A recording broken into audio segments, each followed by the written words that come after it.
বাবার সকল সম্পত্তির ভাগ বোন পাবে নাকি শুধু জমির ভাগ পাবে? খুব দরকারি একটি প্রশ্ন ভাই। আল্লাহ রাব্বুল আলামিন বাবা মায়ের সম্পদে ছেলেদের যেরকম অধিকার রেখেছেন, মেয়েদেরও কি রেখেছেন? অধিকার রেখেছেন। এই অধিকারটা শুধু জমি জমাতে না, সকল সম্পদে। এমন কি বাবার ঘর, বাবার আপনার আসবাবপত্র, ব্যবসা বাণিজ্য, কল কারখানা, দোকানপাট, ব্যাংক ব্যালেন্স যা আছে, এই সব কিছুর মূল্য নির্ধারণ করে সেখান থেকে আনুপাতিক হারে মেয়েদেরকে দিতে হবে। আমি প্রায় সময় বলার চেষ্টা করি, আমাদের দেশে বাবা বা মা মারা যাওয়ার পরে ভাই হিসাবে বোনের হক পাই পাই করে কোরআন বর্ণনা অনুযায়ী বুঝাই দিচ্ছেন, এরকম মায়ের পুত খুব কম আছে। আপনাদের মধ্যে কয়জন আছেন হাত তোলেন দেখি? বাবা মারা গেছে, মা মারা গেছে, বোনের হক বুঝাই দিচ্ছেন, হাত তোলেন দেখি কয়জন আছেন? দেখেন হাত কিন্তু উঠছে না। অনেকেরই বাবা মারা গেছেন, মা মারা গেছেন, হাত কিন্তু উঠছে না। খুব ভালো করে শুনে রাখেন, ভালো করে শুনে রাখেন। রাস্তায় যদি দাঁড়ায় ডাকাতি করেন পিস্তল হাতে নিয়া, ছুরি দিয়া, এতে গুনাহ হবে। ডাকাতি ভয়াবহ অপরাধ। আপনি যদি চুরি করেন আর একজনের হক মেরে খান, এতে অপরাধ হবে। অন্যের হক মেরে খেলে যে অপরাধ হয়, ভালো করে শুনে রাখেন। বাবা মায়ের সম্পদ থেকে বোনকে যেভাবেই হোক বঞ্চিত করছেন, হক দেন নাই, অপরাধ তার চাইতে বেশি হবে। কেন বেশি হবে জানেন? কারণ এখানে আত্মীয়, রক্ত সম্পর্কীয় আত্মীয়ের সাথে যেখানে সুসম্পর্ক বজায় রাখা দরকার, সেখানে উল্টা তাকে আরো অধিকার থেকে নষ্ট করেছেন, বঞ্চিত করেছেন, তার অধিকারকে খর্ব করেছেন। এর জন্য আপনার আল্লাহর কাছে জবাব দিয়ে আরো বেশি করতে হবে। এই দেশে ল্যান্ডের মালিকানা দেখবেন মেয়েদের নাম খুঁজে পাবেন না। আপনি কয়টা জমিতে মেয়েদের নাম পাবেন? দলিলে দেখবেন সব ছেলেদের নাম। ব্যাপারটা কি?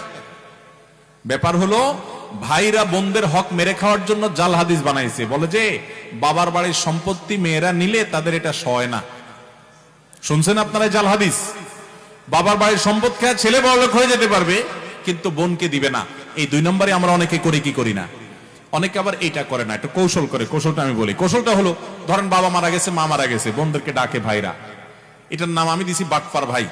এই বাটপার ভাইরা ডেকে বলে, এখন বোন দেখো, বাবা তো যা রেখে গেছে দেখছো, বাবার জন্য অনেক পয়সা করে আমি খরচ করা লাগছে, অসুখ বিসুখ ছিল, আর তোমাদেরকে তো বিয়ের সাথে দিছি, সামনেও দেখাশোনা করা লাগবে, বোন বাগিনা আসো। এখন তোমাদের তো এখানে কোরআন হাদিস অনুযায়ী আপনার হক আছে। মৌলভী সাহেব বলছে যেটা দিতে হবে, আল্লাহ কোরআনে বলছেন ফরিদাতাম মিনাল্লাহ, আল্লাহর নির্ধারণ, এটা দিতে হবে। এখন তোমরা কি বলো? এমন ভাবে উপস্থাপন করে, বোনরা চিন্তা করে বাবার বাড়ি বিটায় উঠে দাঁড়াইতে হবে, এসে পা রাখতে হবে, এখানে একটু বেড়াইতে আসতে হবে, এখানে নাড়ি পোতা আছে, বাবা মার স্মৃতি আছে, আসতেই হবে। যদি ভাগে নিয়ে যাই, ভাই ভাবি তো আর তাকায়ও কথা বলবে না, তো দরকার হলেও বলে থাক ভাই, দেওয়া লাগবে না, আমরা খুশি। এই 2 নম্বরই করা হয় কি হয় না? মেয়েদের সাথে 2 নম্বরটা এখানে না, বাসর রাত থেকে শুরু হয়। বাসর রাতে ওই যে চলা অঙ্কের মোহর ধরে মেয়ের বাপরা বোকার মতো পায় না 10 টাকাও ধরে 10 লাখ টাকা। তো ছেলেও কম বাট পান না। বাসর ঘরে যায় বউরে বলে, দেখো মোহর তো 10 লাখ ধরছে, আল্লাহ রহমতে কয়দিন পরে ইটালি চলে যাব, কত 10 লাখ আসবে, সবই তো তোমার। এখন তুমি অনুমতি না দিলে তো আমি সামনে আগাইতে পারি না, তুমি কি বলো? এবার মেয়েরাও বোকা, সহজ সরল আমাদের দেশে, বলে যে আরে বলেন কি, টাকা দিয়ে আমি কি করবো, এসব লাগবে না। সে মাফ করে দেয়, বাস ছেলে পার পায়ে গেল আর কি। এই বাটপারি মেয়েদের সাথে ওই বাসর রাত থেকে শুরু হয়, বাবা মার সম্পদ পর্যন্ত।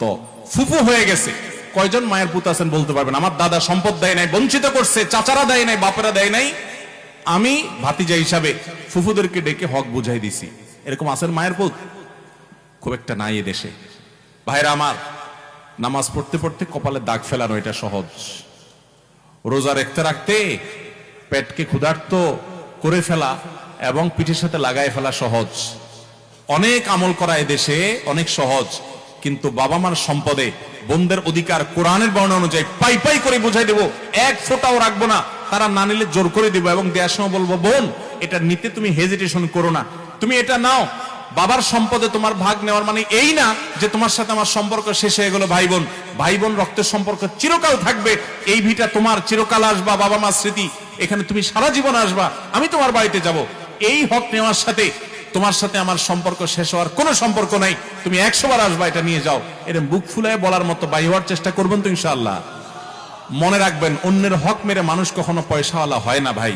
এই জমিন রেখে চলে যেতে হবে। হাদিসে আসছে নবী সাল্লাল্লাহু আলাইহি ওয়াসাল্লাম বলেছেন, 1 বিঘত জমি যদি আপনি মেরে দেন, 7 তবক জমিনকে আল্লাহ তাআলা আপনার গলায় ঝুলিয়ে দিবে, কত খাইতে পারিস খা, আযাব হবে। দুনিয়া থেকে নিতে পারবেন না কাপনে কাপড় ছাড়া কিছু, সব রেখে যেতে হবে। কাপনে কাপড়ের পকেট নাই, কাপনের কাপড়ের পকেট নাই, কিছু নিয়ে যেতে পারবেন না, সব রেখে যেতে হবে। কার জন্য তাহলে 2 নম্বরই করবেন? কিয়ামতের ময়দানে এই বোন আল্লাহর কাঠ গড়ায় আপনাকে আসামি করে দাঁড় করিয়ে আপনার বিরুদ্ধে বিচার চাইবে এবং বিচার করবেন আল্লাহ তাআলা। তো সেদিন দিতে পারবেন না, আমল দিয়ে দিতে হবে। তার আগে দুনিয়াতে বোনদের হক দেব তো ইনশাআল্লাহ। বোনদের হক শুধুমাত্র বাবার জমিনে থাকে না। অনেক ছেলেরা আছে, বাংলাদেশের 99% মানুষ বলতে পারি আমি প্রায়, যে বাবার হক দেয় যারা, তারা ওই মাঠের জমি জমাতে কিছু লামসাম ভাগ দিয়ে দেয়, থোক কিছু দিয়ে দেয়, গর্বিটাতে দেয় না, বলে যে এটা ছেলেদের। সবগুলার মূল্য বের করে তাদেরকে সেই মূল্য আনুপাতিক হারে তাদের প্রাপ্য বুঝাই দিতে হবে। দেব তো সবাই ইনশাআল্লাহ। আল্লাহ আমাদের তৌফিক দান করুন।